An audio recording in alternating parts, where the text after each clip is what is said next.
श्रीराम.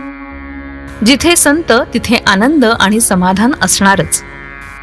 काही संत वरून अज्ञानी दिसतात पण अंतरंगी ज्ञानी असतात. संतांची बाह्यांगावरून पुष्कळदा ओळख पटत नाही.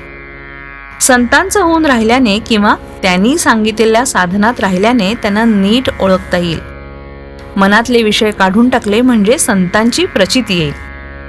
आपले दोष जोपर्यंत नाहीसे होत नाहीत किंवा लोकांचे दोष दिसणं जोपर्यंत बंद होत नाही तोपर्यंत संतांची पूर्ण ओळख आपल्याला होणार नाही. संतांचे दोष दिसणं म्हणजे आपलेच दोष बाहेर काढून दाखवण्यासारखं आहे. संत हा हिरव्या चाफ्याच्या फुलाप्रमाणे असतो. सुगंध तर सुंदर येतो पण हिरव्या पानात ते फूल शोधून काढता येत नाही. त्याप्रमाणे जिथे संत आहेत तिथे आनंद आणि समाधान असतं, पण तो सामान्य माणसासारखाच वागत आणि दिसत असल्यामुळे आपल्याला ओळखता येत नाही. वेदांत आपण नुसता लोकांना सांगतो पण संत तो स्वतः आचरणात आणतात. त्यांच्यावर कठीण प्रसंग आला तरी ते डगमगत नाही. संत हे निसंशय असतात तर आपण संशयात. त्यामुळे त्यांना समाधान मिळालं तर आपल्या पदरात असमाधान पडतं. संशय नाहीसा करायला आपली वृत्ती बदलली पाहिजे.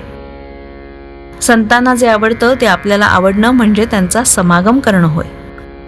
मी करतो हे बंधनाला कारण असतं. ते नाहीसं करणं म्हणजे गुरुचं होणं समजावं. कधी चुकतो आणि कधी बरोबर असतो तो साधक समजावा आणि जो नेहमी बरोबर असतो तो सिद्ध समजावा. नुसतं इंद्रिय दमन हे सर्वस्व मानू नये.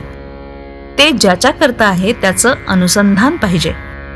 ज्याला काहीतरी करण्याची सवय आहे त्याने काही काळ मुळीच काहीच करू नये आणि नंतर भगवंताचं अनुसंधान ठेवायला शिकावं. आपण परीक्षा एकदा नापास झालो तर पुन्हा परीक्षेला बसतो, पण भगवंताचं अनुसंधान ठेवण्यात एकदा प्रयत्न करून यश आलं नाही तर ते मात्र आपण सोडून देतो. हे बरं नाही. देवाचं बोलणं हे बापाच्या बोलण्यासारखं आहे. त्याच्याजवळ तडजोड नाही. पण संत आईसारखे आणि आईपाशी नेहमीच तडजोड असते. जो भगवंताविषयी सांगेल तोच खरा संत. संत जो बोध सांगतात त्याचं आपण थोडं तरी आचरण करूया. भगवंताचं अधिष्ठान ठेवून प्रत्येक कर्म करावं. जिथे भगवंताचं स्मरण तिथे माया नाही. जिथे माया अभिमान आहे तिथे भगवंत नाही. दानाचंही महत्त्व आहे. पैसा आणून गळ्यापाशी बांधला तर तो बुडवेल. त्याचं यथायोग्य दान केलं तर तो तारेल. भगवंतच खरा श्रीमंत दाता आहे. तो श्रीमंतांचा श्रीमंत आहे.